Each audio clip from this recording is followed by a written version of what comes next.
녹내장은 무조건 유전이 되는 걸까요? 가족 중에 녹내장이 이미 진단된 경우에 녹내장이 발생할 확률이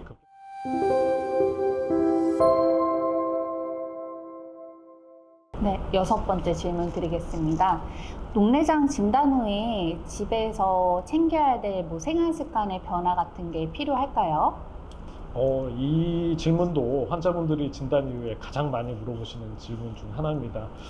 많은 환자분들이 너무 성실하시고 열심히 치료하고자 하는 의지가 많으시기 때문에 그런데요.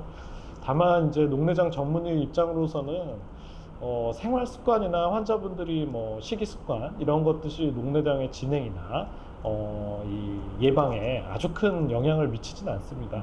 다만 일반적으로 금연이라든지 절주, 규칙적인 운동 생활 이런 것들이 시신경을 보호하는 데 도움이 될 수는 있는데 결정적이진 않고요. 결국에 녹내장에서 가장 치료의 핵심은 약물 치료, 수술을 비롯한 안압 확양이라고 볼 수가 있습니다. 다만 녹내장 종류 중에서 폐쇄각 녹내장이라는 녹내장이 있는데 이런 녹내장 같은 경우에는 생활 습관이 많이 좌우를 할 수가 있습니다. 어떤 것이냐면 우리 흔히 환자분들이 많이 알고 계시는 어두운 데서 가까운 데 오래 보지 말아라 이런 얘기를 많이 들으셨을 텐데 녹내장 기전 중에 대다수를 차지하는 개방각 녹내장 말고 폐쇄각 녹내장의 경우에는 이런 작업을 오래 하신다면 안압을 오를 위험이 있습니다. 결국에는 의사가 진단을 한 다음에 조언을 해드리기 때문에 본인의 녹내장을 정확히 진단받으시고 전문가의 조언을 받는 게 좋겠습니다. 일곱 번째 질문 드리겠습니다. 건강검진을 했는데 유두 함몰이라고 들었습니다. 그러면 녹내장 정밀 검사가 필요한 걸까요? 예, 시신경 유두 함몰이라는 소견인데요. 요즘에 이제 건강검진을 많이 하시게 되는데 건강검진 항목 중에서 이제 연세가 좀 되시면 안저 촬영이라는 걸 하게 됩니다. 그 안저 촬영에서 이제 시신경의 모양을 보고 그런 판독이 나오게 되는데 시신경의 유두라는 것이 시신경이 눈에서 빠져나가는 장소를 말하고요. 그 함몰이라는 것이 결국 시신경의 손상 정도를 말합니다. 그래서 정상적으로도 시신경 유두 함몰이 있게 되는데 그게 비정상적으로 커지게 되는 경우에는 결국 녹내장성 시신경 손상을 의심을 해볼 수가 있습니다. 그래서 이제 이런 경우에는 녹내장 정밀 검사가 필요하고요. 사실 그래서 건강검진 기관에서도 이런 소견이 나게 되면 안과에서 정밀 검진을 권유하게 됩니다. 다만 너무 걱정을 많이 하실 필요는 없는 것이 실제로 시신경 유두 함몰에 변화가 있다고 하더라도 이게 녹내장으로 진단되는 경우도 있지만 녹내장으로 진단되지 않는 경우도 굉장히 많습니다. 그래서 병원으로 오시기 전까지 미리 걱정하실 필요는 없고 정확한 검진 이후에 의사와 상의를 하시면 될 것 같습니다. 네. 여덟 번째 질문 드리겠습니다. 타병원에서 녹내장 진료를 보고 있는데 서울신세계 안과로 옮기려고 했어요. 그런데 사용하던 안약도 가져오라고 하고 그 다음에 거기서 검사했던 자료도 가져오라고 했는데 그 이유는 뭘까요? 처음에 말씀드렸다시피 녹내장은 완치되는 질환이 아니죠. 그래서 처음에 발생한 이후에 꾸준하게 치료를 하고 검진이 필요한 질환인데 녹내장에서 치료에서 저희가 의사들 특히 전문가들이 제일 중요하게 생각하는 것은 시간에 따른 변화입니다. 시간에 따라서 녹내장의 시신경 손상이 얼마나 빠르게 진행을 하는지 그리고 약물을 썼을 때 안압이라든지 여러 가지가 어떤 효과를 발휘하는지 이런 정보가 중요한데요. 환자분들께서 가져오신 이런 의무 기록이나 검사 정보는 저희가 현재 녹내장 상태를 판정하고 앞으로의 치료 방침을 결정하는 데 굉장히 중요한 자료가 됩니다. 그래서 부득이하게 병원을 이동하실 때에는 본인의 기존의 자료를 항상 가지고 계신 게 좋고요. 이러한 의료 정보는 굉장히 중요한 개인 정보이기 때문에 저희가 따로 알 수가 없습니다. 환자분이 직접 가져오셔야만 알 수가 있기 때문에 병원을 옮기실 때는 이런 것을 꼭 챙기시기를 추천합니다.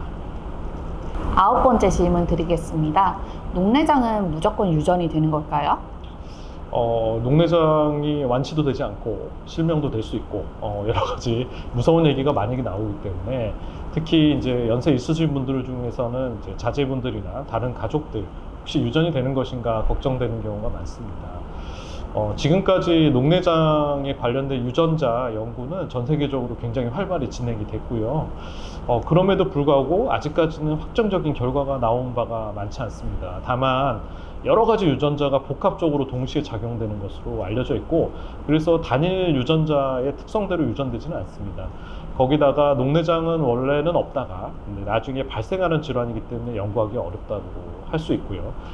다만 지금까지 녹내장 환자와 녹내장이 없는 다른 분들과 비교를 한 연구에서는 가족 중에 녹내장이 이미 진단된 경우에 녹내장이 발생할 확률이 급격히 높다고 알려져 있습니다.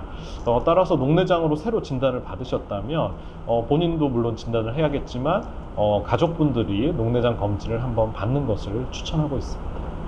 네, 마지막 질문 드리겠습니다.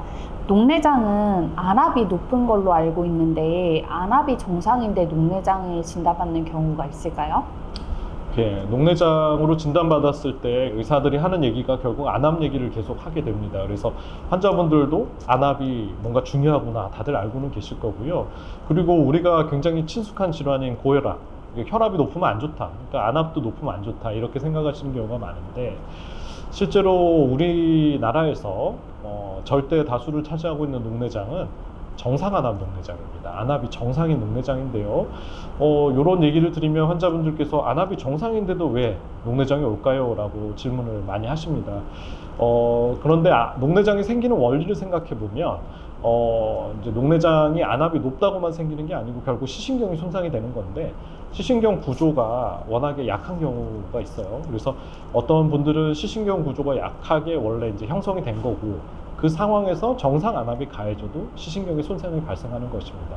그래서 시신경의 손상이 원래 이제 올 수 있는 약한 시신경인 경우에는 안압이 정상이더라도 정상보다 더 낮추어서 이제 안압 하강 치료를 하게 되고요.